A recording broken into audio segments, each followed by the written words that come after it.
Hello, welcome, come one, come all, come in general. Two-faced is a word. I suppose two-faced, but that's not what I mean. It's kind of like, what's the words? Okay. I'm not gonna use the word. I'm just gonna use explanation.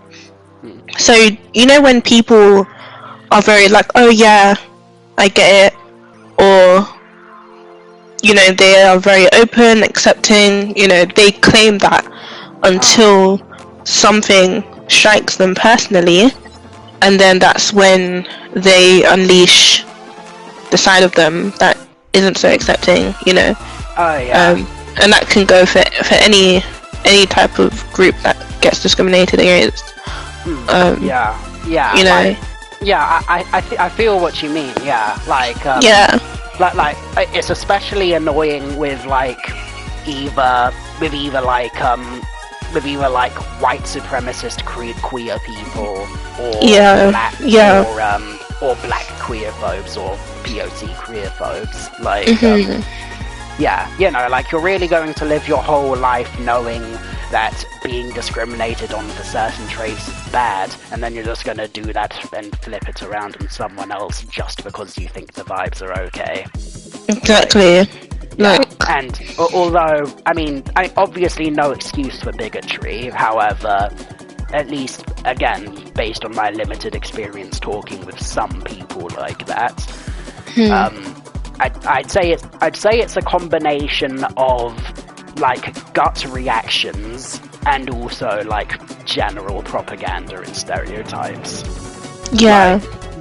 For example, one time when I was talking to someone about kink and kink shaming and kink culture, the other person was nodding along, you know, when I told them about tops and switches and bottoms and all that shit, and that, you know, they were nodding okay, that sounds okay, you know, it's good to be open and intelligent about these things. I think that's a very nuanced way of looking at it. But then I brought up pegging and just instantly went to full on shields all the way up, man the guards, battle stations, you know, you know, protect my booty now. I'm going to be like Dubois from the Boondocks, trying to protect my booty, and also that person started rattling off a bunch of random stories, saying there are times where gay people have been have had things put up there and ended up causing severe bleeding and sometimes death.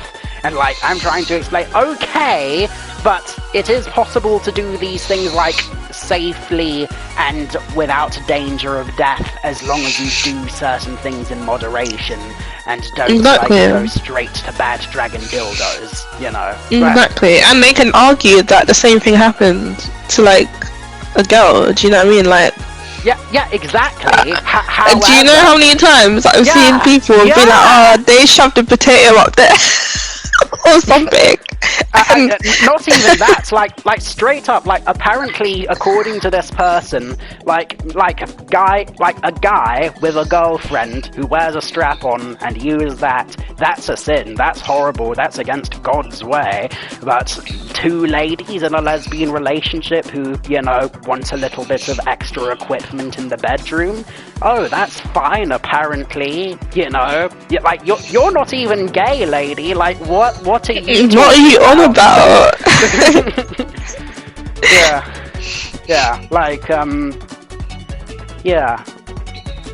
It really is a vibes thing there, because if they were being logical about that, then they would know that they are just being selective, but as far as they're concerned, that, you know, they don't think that they are, and it's kind of it's sort of a strangely surreal phenomenon to see in action. And it's pretty frustrating at the worst of times.